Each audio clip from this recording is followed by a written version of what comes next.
Pessoal, olha só, o vídeo deu uma parada aqui porque a memória do meu celular ela ficou um pouco limitada, então os vídeos eles estão sendo reduzidos. Mas, continuando, então a gente tem, como eu falei, a diferença de acidez potencial e acidez trocável, tenham essa diferença em mente. Nós temos a CTC total do solo, e como é que eu calculo essa CTC total? Nada mais é do que o somatório de tudo que eu tenho aqui, ó. O que é a CTC total? É a soma de base mais alumínio e hidrogênio, ou seja, soma de base mais a acidez potencial do solo. Gravem isso aqui é conhecimento. E eu tenho também a CTC efetiva, né, que já é a soma de base mais a acidez trocável, que no caso é o alumínio. E a partir desses valores eu consigo determinar a minha tal de saturação por base e a nossa querida saturação por alumínio, que é um indicador importantíssimo de acidez do solo. A gente vai entender o porquê, tá? Então, como é que eu vou calcular a saturação por base? É só dividir a soma de bases, ou seja, essa parte aqui, pela minha CTC total. Eu vou encontrar um valor, vou multiplicar ele por 100 e vou trabalhar em porcentagem. Lembram que existe a diferença entre os solos eutróficos e distróficos? Essa diferença, como vocês já devem saber, se dá em função da saturação por base. Saturação por base com valores superiores a 50%, eu determino a eutroficidade desse solo, ou seja, um solo eutrófico.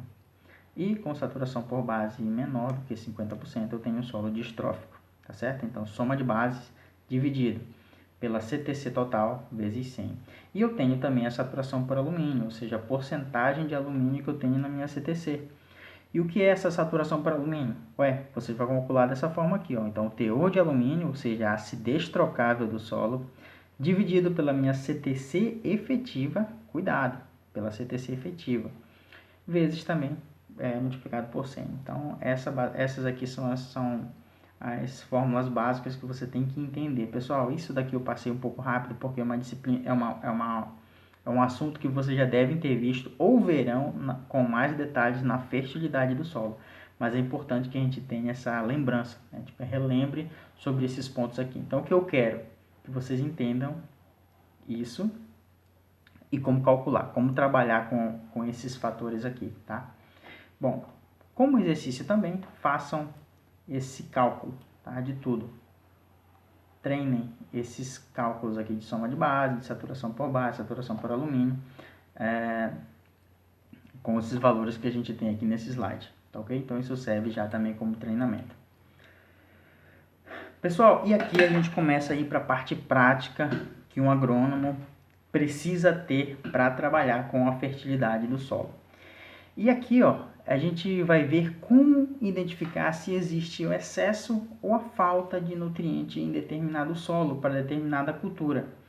Veja bem, não sei se vocês notaram, nós estamos trabalhando somente com uma análise de solo. Então, essa análise de solo ela vai ser a referência para quase todos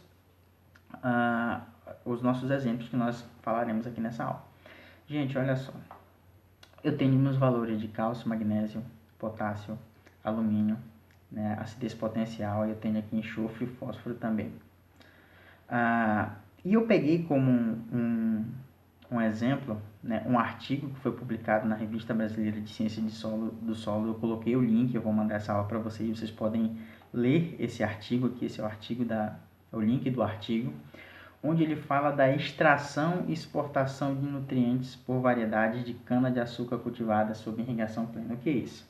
O que nos interessa a princípio para a gente trabalhar com essa conversão e determinar se determinado nutriente está em falta ou está em excesso no solo. Veja bem, o que eu quero que vocês gravem, o que é importante para nós nesse momento é isso aqui, ó, a extração que determinada cultura consegue realizar do solo. O que é essa extração? É o quanto a planta utiliza, o quanto a planta puxa do solo, o quanto a planta come, em termos mais básicos, né? Ou seja, o quanto a planta extrai desse solo, utiliza para sua plena produção. Basicamente é isso.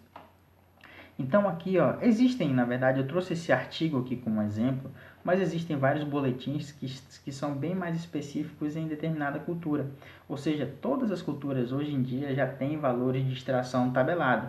Quando eu falo de extração, lembre-se, o quanto a planta precisa de determinado nutriente, ou seja, o quanto ela extrai do solo para o seu crescimento, para a sua produção. Tá? E nesse caso aqui, ó, só para exemplificar, eu peguei um artigo com cultivares de cana-de-açúcar.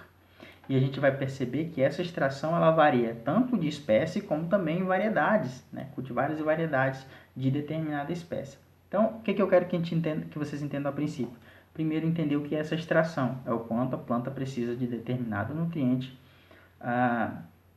e utiliza desse solo. Tá? Então, baseado nisso, a gente vai trabalhar com conversão de unidade.